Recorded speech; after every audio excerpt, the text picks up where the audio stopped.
Hey everyone, this is the Let's Pop Art podcast where we explore the ever-changing world of art, digital art, design, content creation, and more. Just a little tidbit before we get started. The podcast has been created for entertainment and educational purposes only, and nothing in the content should be taken as investment advice. For more information, see the full disclaimer at letspopart.popshow.co. Again, that is letspopart.popshow.co. So let's get into it and have some fun.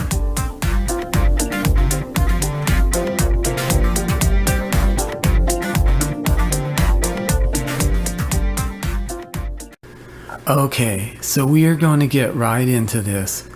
We have been hearing a lot about the metaverse and the mass machine that is running in relation to it, but who knows where it will lead us. But as we sit in anticipation about the metaverse, the one thing we know about Web 2 is that we are living in the marketing verse. It is so crazy when you sit back and listen to people and companies market themselves. And let's be clear, we are talking about the content marketing we read in blogs, hear on podcasts, and see and read on social media. Do you ever think and wonder how some of these folks act when the cameras, microphones, and keyboards are turned off? Does it seem like a fantasy world? Or for the most part, when all the hype is over and the cameras, microphones, and typing have all gone away, how do you think most of these folks are in real life? Are they anything like their marketing persona? Or could they be pretentious jerks? Now, there are probably some folks that are really authentic and their personality in their personal lives is similar to their marketing personas. But we like to have a glass half full mindset here. But for some crazy reason, on a humorous level, we think the glass is half empty on this one. But you know what? It's all okay because we are living in the marketing verse. And let's face it, we have to laugh at ourselves a bit because we here at the Let's Pop Art podcast, when the microphone turns off, we are creating paint by numbers digital art. We feel very fortunate because we have been creating digital art for some time now, and we use our digital art and our graphic design knowledge for content creation. But we keep it pretty real. But again, to laugh at ourselves, we have been known on a few occasions to lob a micro-blogging post out there that says, "Hope you are having a great weekend," more times than we'd like to admit. But again, it's all okay because we are living in the marketing verse. But all kidding aside, sometimes the content is about deep topics, coming from people who are somewhat flexing their smart muscles, discussing almost every topic or product imaginable. And when it comes to tech, a lot of acronyms get thrown around. But have you ever thought to yourself that some content being created is intellectually non-inclusive, meaning that the content is intellectually excluding some people and is being created to cater to a certain audience?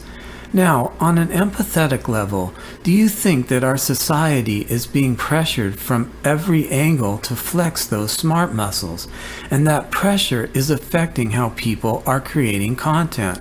One of the reasons we decided to discuss this was not to criticize people, but to bring this to light. What we have observed most of the time is that people who are doing this are unconscious of the fact that they are doing it. And for the most part, they are just trying to get their intellectual point across. One of the simple ways to combat this is for writers to follow the writing style guides. For those of you who want to know what the writing style guides are, just do a search and take it from there if you feel inclined. Writing is so important when it comes to content creation, and writing is an art form. It is pretty fascinating and positive that a piece of written content could go from being non-inclusive to inclusive with some very simple tweaks.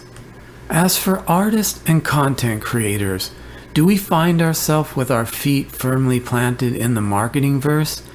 Can an artist be an artist and get by without being a marketer? And can a content creator be a content creator and not be an artist? The internet is an amazing place, but for artists and content creators, it comes with its own set of challenges. We believe that writing, graphic design, and video creation are powerful tools when it comes to content creation. And as we find ourselves paddling in the same boat as so many of you, writing and graphic design is our go-to tools for life in the marketing verse. We so enjoy creating our social media posts and this podcast, and we wish the best to all when it comes to content creation. We so hope you like this episode. Thanks for listening. Until next time. We hope you enjoyed the Let's Pop Art podcast, and if you'd like to continue the conversation, you can read our blog. Okay, so what about take 2? We hope you enjoyed the Let's Pop Art podcast, and if you'd like to continue... Okay, take 3. We hope you enjoyed the Let's Pop Art podcast, and if you'd like to continue the conversation, you can read our blog at letspopart.popshow.co or visit us on Twitter, Instagram, Pinterest, and TikTok. Until next time, thanks for listening.